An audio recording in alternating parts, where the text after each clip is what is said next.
Okay, good afternoon once again. We are going to continue with our lesson on public corporations, which we also refer to as state-owned enterprises or parastatals.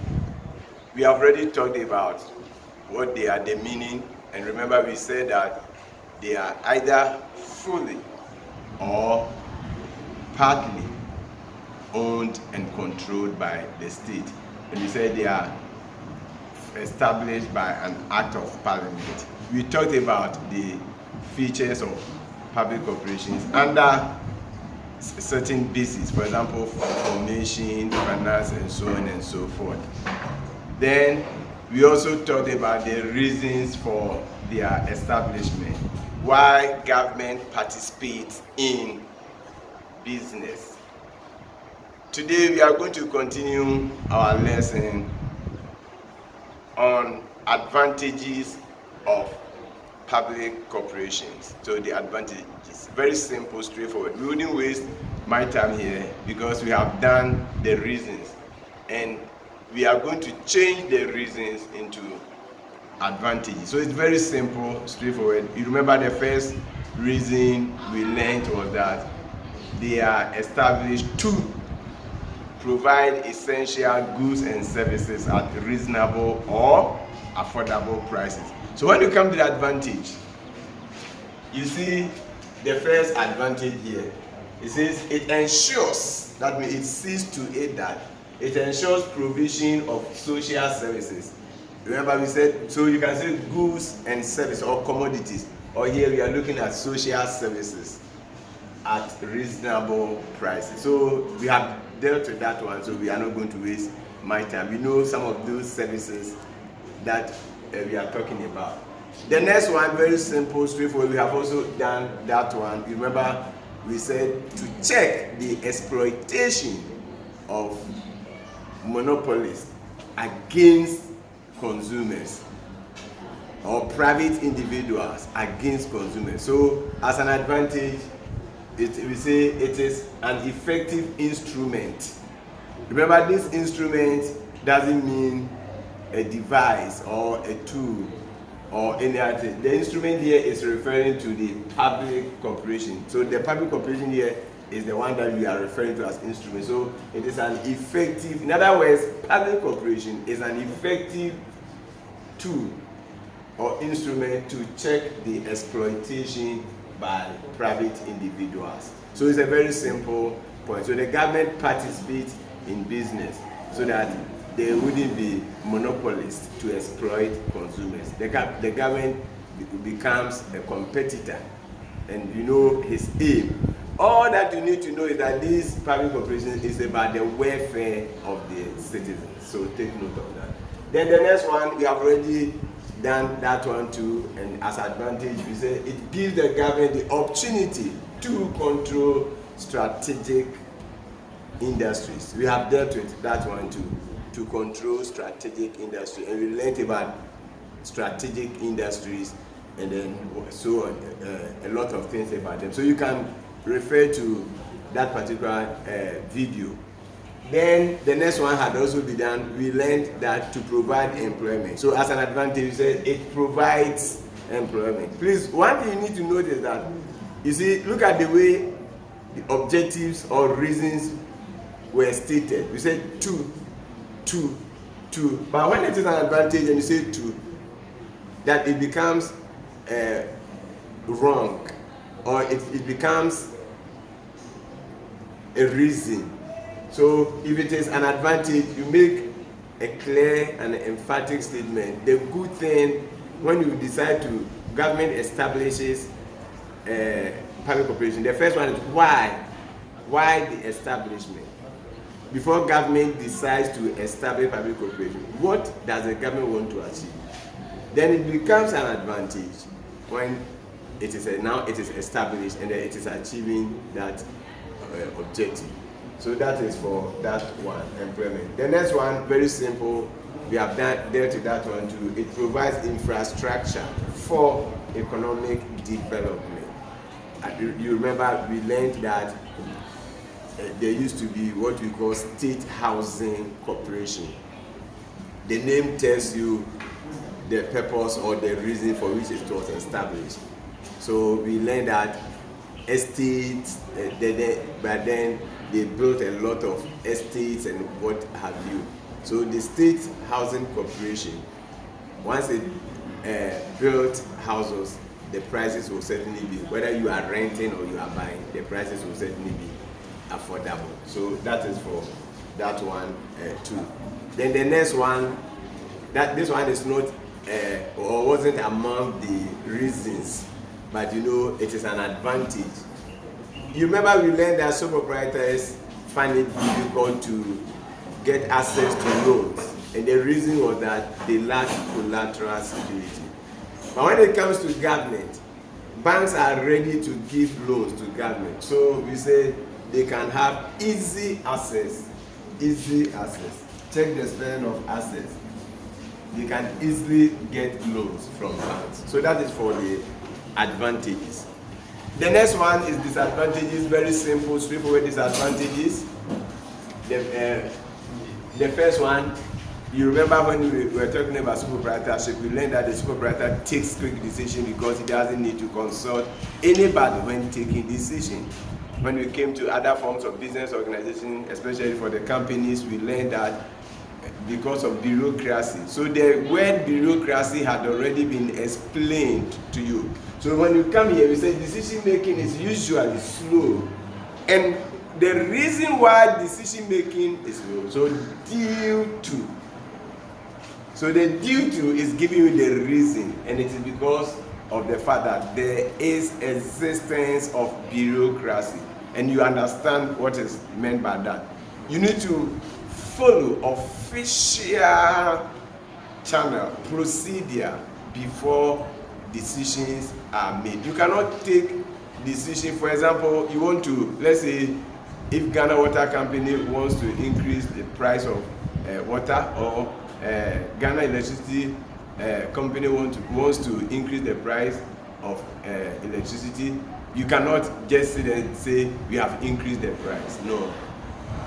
It has to go through a certain process. So it takes time. It takes time before decisions are taken. Decisions are formalized.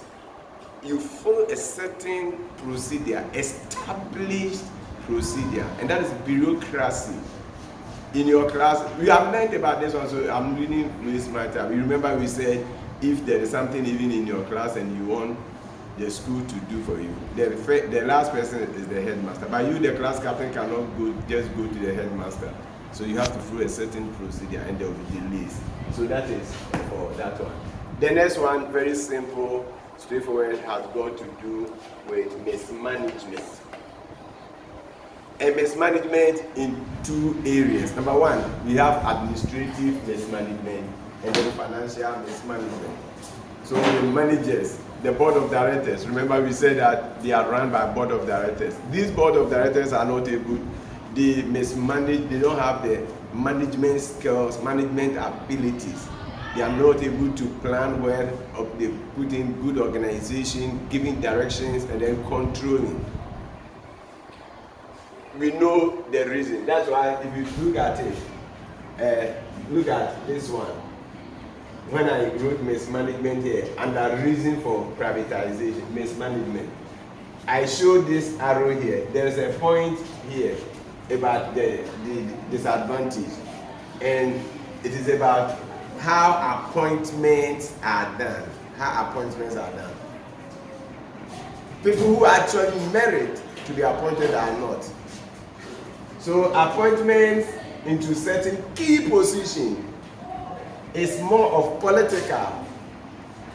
Oh, the person is a member of our party. This person spent so much when we were in opposition. So why don't we put the person here? Let the person be a member of the board. As to whether the person have the management abilities or managerial skills is also another thing. So if you appointed people on the basis of their political affiliation instead of qualification, then you cannot manage it well, so there will be mismanagement, administrative mismanagement. As for financial mismanagement, when such people take over, they spend money to help the party to come to power. And so you can imagine then what will happen. So there is usually administrative mismanagement and then financial mismanagement, and this affects the corporation so much. So that is for that one. The next one, very simple, straightforward, is about government interference. Government interference. How does the government interfere? How does he interfere with their operations? Now, the board of directors are there. They are those supposed to take decisions. There are times when they take certain decisions that will help the operations of the corporation. The government comes in. That is the interference. For example, if they see that if people are paying a certain amount of money for electricity, and as a result of that, they are not able to operate efficiently, then they want to increase the price of utility. They want to increase the price of electricity. If it is water, they want to increase the price of water. The citizens will cry, and the government now interferes. The government comes in, either to stop them from increasing the price, especially when we are about to have elections, because the government may be afraid that the people may vote against him. They want to increase the price by a certain percentage, and that is what they think will make them efficient. But the government can interfere. Maybe they want to increase it by 50%. The government may say, no, you cannot increase it by 50%. Let it be 15%. Let it be 10%. And you see, they may not have the financial resources for their operation, and that can hamper the growth of the corporation. So that is for government interference. Then this one I've already explained the number 4 to you. Appointment at times, appointment into certain key position is more of political than merit, and that will affect efficiency. It will affect it. So efficiency is then affected. So that is for that one. The last one here has got to do delay. Delay in respect of what? Delay in respect of government subvention. The money doesn't come on time. Now, let's look at it. Government is supposed to release money for its operations. So if the money that the government is supposed to release fails, then it can affect them. You are in school.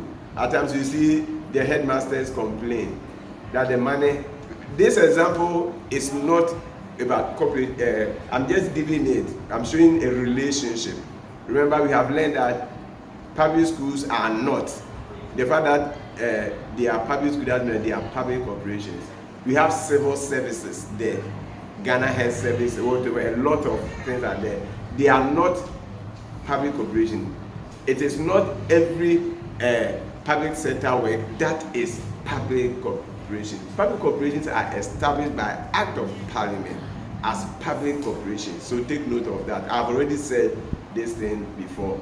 So don't think that when you say public corporation, then we are looking at that one. Please, and remember, we are looking at public corporation.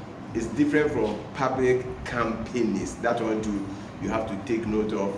At times, students become confused when they are talking about public corporations. Then they will be rather talking about public companies or public limited liability company. The two are different. So take note of that. So that is the next point: delays in the release of government support. And I was using that of the school, I was using the school situation, which you know that if the government delays in bringing money to schools to buy food and all those kind of things, what they call perishables, you know what happens. You go to Danny Hall, you know what happens. So that is for that one. Now we have finished with the advantages and the disadvantages. Our next subtopic is privatization. So you are supposed to know the meaning and then why privatization. So what is privatization? We have already learned about state-owned enterprises or public corporations, which are either fully owned or partially owned by the state. Now, privatization means that this or a public corporation is sold to a private person. So the process of selling state-owned enterprises to a private person or to private individuals, so that management and control now goes to that private individual in order to infuse efficiency into the corporation so that they can make profit. Then it becomes, that is what we call privatization. The moment it is privatized, it is no more public corporation. So take note of that. It has changed. The science students will say it has metamorphosed. It has changed from public corporation to now a company. If the person who bought it or those who bought it registered this as a company, then it becomes a company. So that is what privatization is all about. State-owned enterprises may look at the problems or the disadvantage we have learned so far. And as a result of that, if they are not able to achieve their objectives, then the government may not have any option than to privatize. So that is for that one. So privatization, that is. Let me end it here. This one here. I don't want us to have a very long video. Let's end this one here so that in the next video I'll talk about the privatization.